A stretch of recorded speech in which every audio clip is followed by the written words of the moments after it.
बिस्मिल्लाहिर्रहमानिर्रहीम। अस्सलाम वालेकुम डियर व्यूवर्स, हम इस चैनल पर आपकी हेल्प के लिए, आपकी बेहतरीन तैयारी के लिए टिप्स एंड ट्रिक्स और साबका पेपर्स में बार बार पूछे जाने वाले सवालात पर मबनी बेहतरीन वीडियोस लेकर आते रहते हैं। यकीन जाने इस सारे प्रोसेस में बहुत ज़्यादा मेहनत की ज़रूरत होती है और मसरूफ़ियत के बावजूद हम ये आपके लिए मेहनत करते हैं, मगर आपका एक लाइक और सब्सक्राइब का बटन दबाने में ज़्यादा मेहनत नहीं लगेगी। मगर कुछ दोस्त समझते हैं कि शायद लाइक और सब्सक्राइब करने से कोई नुकसान होता है, एमबी ज़्यादा लगते हैं या नेट पैकेज जल्द ख़त्म हो जाता है या कोई पैसा लगता है। अगर ऐसा कुछ होता है तो आपका भाई आपको ज़रूर वापस कर देगा, डोंट वरी। ये तो एक शुगल था। आए बगैर टाइम ज़ाया किए आज के टॉपिक पर चलते हैं। जैसा कि आप पहले ही थंबनेल पर पढ़कर आ चुके हैं, हमारा आज का टॉपिक है आईक्यू क्वेश्चंस। तमाम कॉम्पिटिटिव एग्जामिनेशंस में आईक्यू सवालात पूछे जाते हैं। आईक्यू क्वेश्चंस तमाम पेपर्स में बहुत ज़्यादा इम्पॉर्टेंट होते हैं।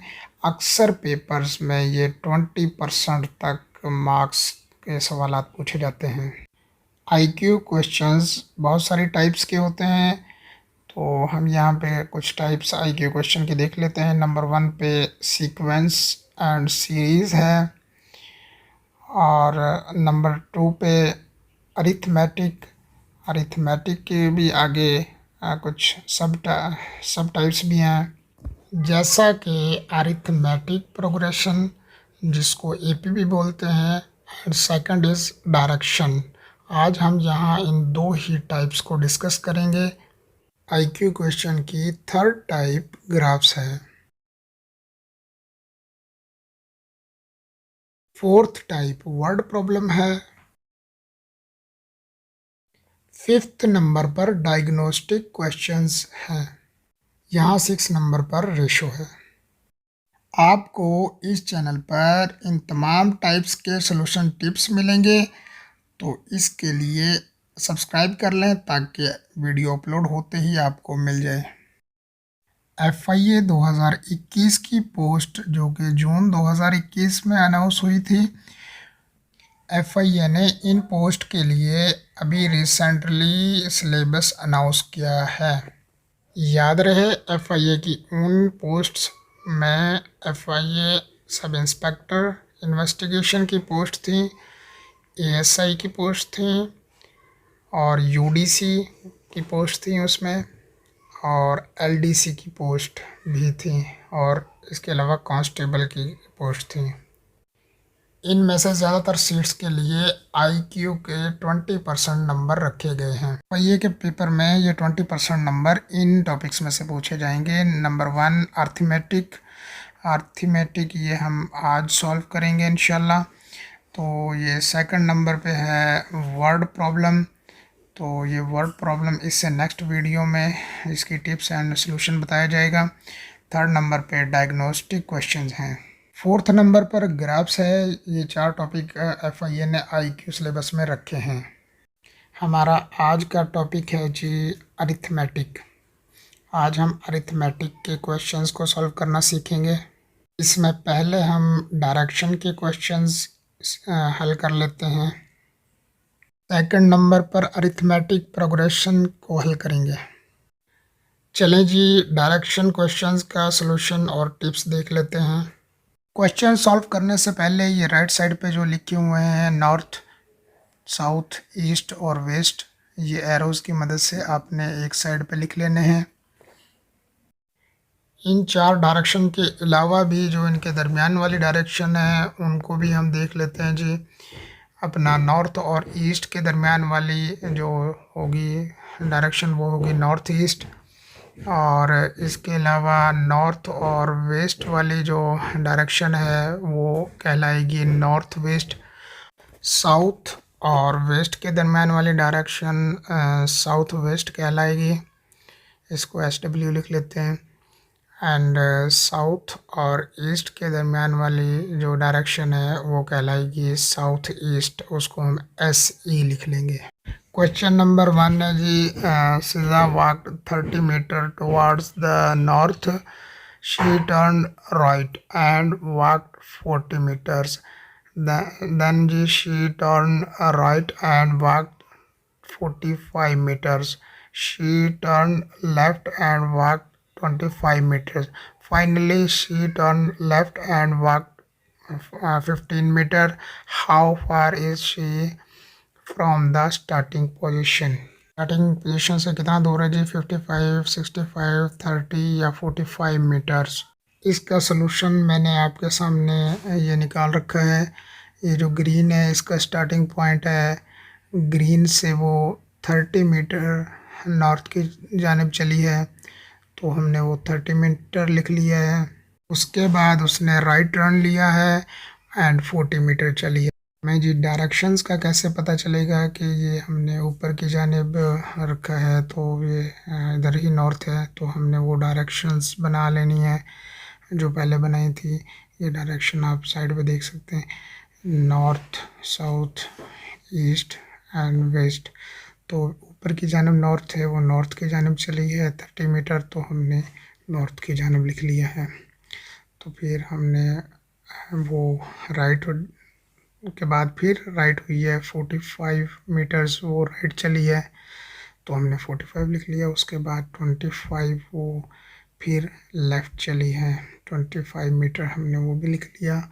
लेफ़्ट के बाद वो दोबारा लेफ़्ट हुई है और जो है सिर्फ 15 मीटर वो लेफ़्ट चल के अपने सफ़र को फिनिश कर देती है। इसमें हम उसके स्टार्टिंग पॉइंट से देख लेंगे। स्टार्टिंग पॉइंट से वो 30 किलोमीटर करके 40 उसने जब राइट किया है वो, और फिर वो दोबारा राइट हो गया। जब पहला उसका लेफ़्ट है 25 मीटर, इन दोनों को आपस में जमा कर लेंगे, तो इसको जमा करके जो आंसर आएगा वो ही राइट को आंसर है। तो ये 65 इसका राइट आंसर है। इस तरीके से बिल्कुल शॉर्ट टाइम में राइट आंसर निकल आता है। नेक्स्ट हम क्वेश्चन नंबर 2 को देख लेते हैं। Joy is walking towards north for 15 miles, turns left and walks another 10 miles. He then turns right and walks 10 miles. Now he again turns right and walks 30 miles. Which direction is he from starting point? Option है south east, north east, north west and south west. वही same तरीका, green starting point है। ये question उससे अलग है, लेकिन same pattern से आपने इस तरह के क्वेश्चंस सॉल्व करने हैं। इसमें भी वो सबसे पहले 15 माइल्स नॉर्थ की जानिब सफ़र करता है, ये हमने 15 लिख लिया। 15 के बाद वो लेफ़्ट टर्न लेता है, और लेफ़्ट टर्न के बाद वो 10 माइल्स सफ़र करता है। 10 माइल्स के बाद फिर राइट 10 माइल्स सफ़र करता है। 10 माइल्स के बाद फिर वो राइट हो जाता है और 30 माइल्स सफ़र करता है।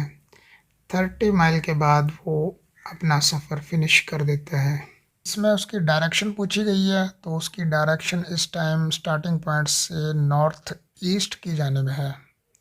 तो इसमें हम इसके ऑप्शंस में देख लेते हैं, north east is correct answer. Questions के लिए ये बेहतरीन पैटर्न है, वैसे अंदाज़ा लगाने बैठोगे तो टाइम ख़त्म हो जाएगा।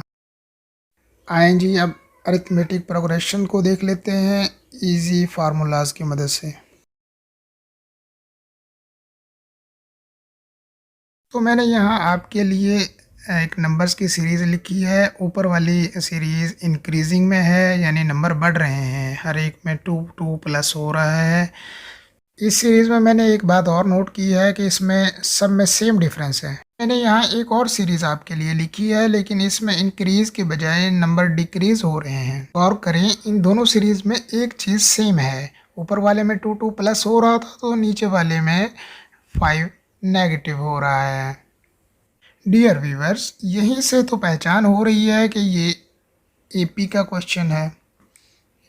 एपी में दोनों सीरीज सेम होती हैं असेंडिंग और डिसेंडिंग ऑर्डर में। को एक और चीज़ नोट करने को मिलेगी, वो है कॉमन डिफरेंस। ऊपर 2 2 2 कॉमन डिफरेंस है, नीचे -5। एपी की जो पहली टर्म है उसको हम डिकोड करेंगे ए से। इसके बाद कॉमन डिफरेंस है। कॉमन डिफरेंस मसलन इसमें -5 सेकंड में, इसको हम डिकोड करेंगे डी से। इसके बाद लास्ट टर्म को डिकोड करेंगे।